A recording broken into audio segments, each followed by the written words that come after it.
Oh, Mr. Ryan Kenyon, thank you for being back on the show, my friend. It's great to have you. GW, as always, it's wonderful to see you, my friend. Yes. Welcome back. I'm glad I'm getting really good at knocking out these overlays just in case Collen doesn't show up. So, this was on the fly, but Ryan, you were so privileged to get Gandhi spanking AOC. So that's a good one. Look at that. That's great. I love that. That ranks pretty highly. And she's sad because Collen's not here. So just realize that it's not that it's not that down here there's an empty parking lot that she's crying over. It's that she said that Collen did show up. Which kind of gets me deep down in the feels. But without further ado, we'll move into the first topic, which is Ryan, it's been a minute since you've been on the show solo. I'm so glad that we got you on this one just because it happened to be a year. We were trying to plan some stuff like that. And sometimes the magic just works itself. And yeah, that's crazy. I didn't even, it seems like yesterday I was on for the first time. I remember it specifically. And I got the notification. I'm like, wow, really a year. It's so crazy how time's been flying. Yeah, the worst part is we haven't changed the name of the show yet. Don't change it. Well, because lockdowns aren't really over yet. We're kind of waiting until we're back to normal. Yeah. And then it'll just be like the drunken underinformed show or something. I don't know. We're gonna come up with a better name. So if you guys out there in the world have user submissions on what you'd like the show to be named after quarantine is over, we'll be taking fan requests.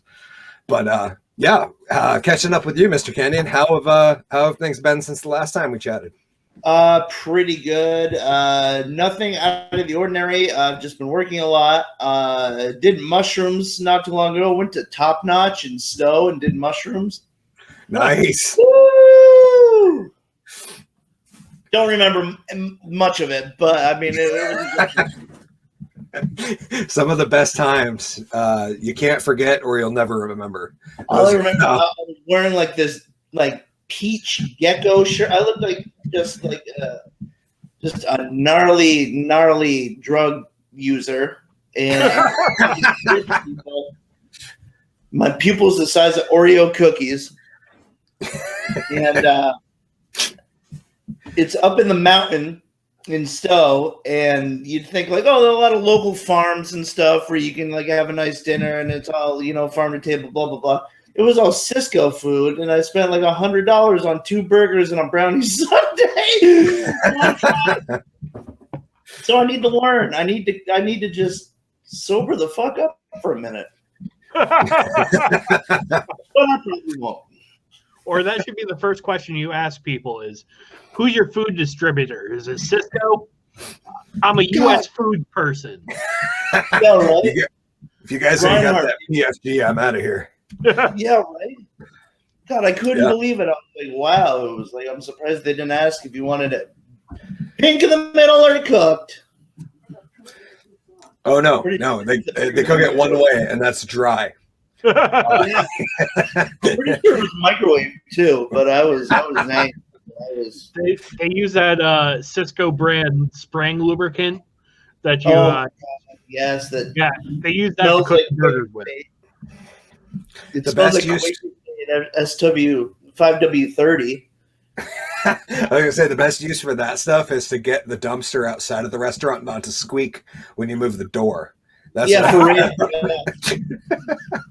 I no lie.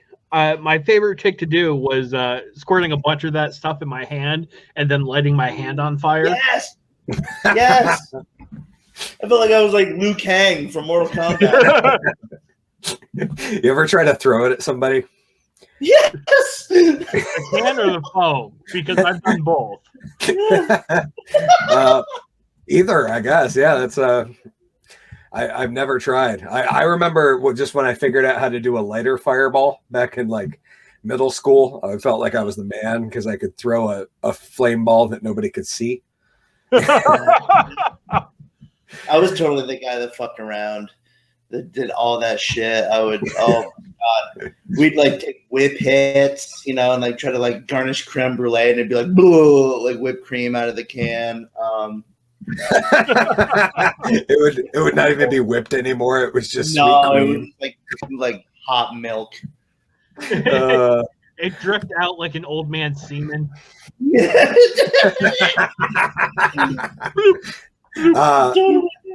So I also wanted to ask, how are things back by you? Like being in your area of Vermont, do you feel like businesses are getting back up and going? Do you think it's is it a slow start?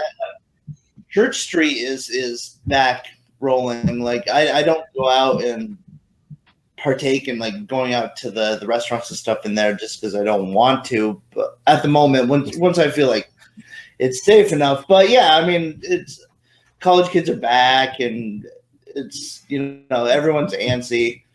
Nobody's wearing a mask. Nobody's, you know, like caring about like, you know, being able to come into buildings and stuff. They're just like, they've just been antsy for a year. So they're just like, fuck it, I'm going in. I'm going to sit down and I'm going to order food. Like, you can't be in here. Yeah, that was gonna be my next question, is whether what the mask ratio wearing up there was like right now. Is it pretty loose now, or do most people still pretend to care? I think it's a little bit of both. I mean, it's not a lot of people on the streets that I see are still wearing their masks, and I think it's just people are just like, yeah, whatever. I got my second vaccine actually on Monday, and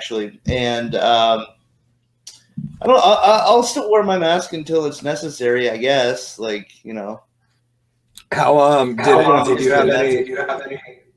have any negatives on the second shot?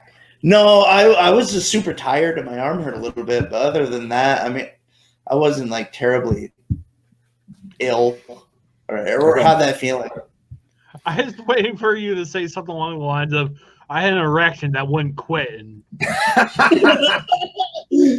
yeah. I had to call that mom back up, see what was going on. 42-hour boner. I've jerked off 7 times and I don't know what's happening. I'm about My to get arm 2 got more. sore. Arm got sore. I had to go buy a flashlight just to ease the.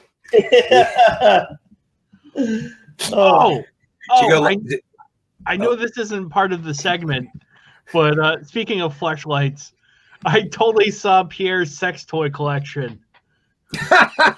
By accident or on purpose? By happenstance. It wasn't like something I was searching out, but he had a yard sale, and I went over and I helped him move some boxes, and they were in his bedroom, and like there was a whole wall of dildos. Oh, that's phenomenal. I'm jealous. Yeah, you should be. I know, as a guy who probably owns too many because I perform really raunchy magic, I feel like anybody that has a wall, I'm just like, oh man, I'm so jealous. I picture his room as like he's like the Willy Wonka sex toys. He's got like big ones, small ones, some as big as your head. A butt plug that's the size of a roll of paper towels. Willy Wonka. Land of pure imagination. If you don't get pulled for me singing that, thank you. Oh no, I think I'll be all right. As long as we keep it under 7 seconds or something. I don't know what the rules are. I only try to pretend to care. We're going to move right into the first topic of the evening, which is why the drunk is this news. This is an article that Ryan Kenyon was lucky or kind enough to send to me. Why the drunk is this news?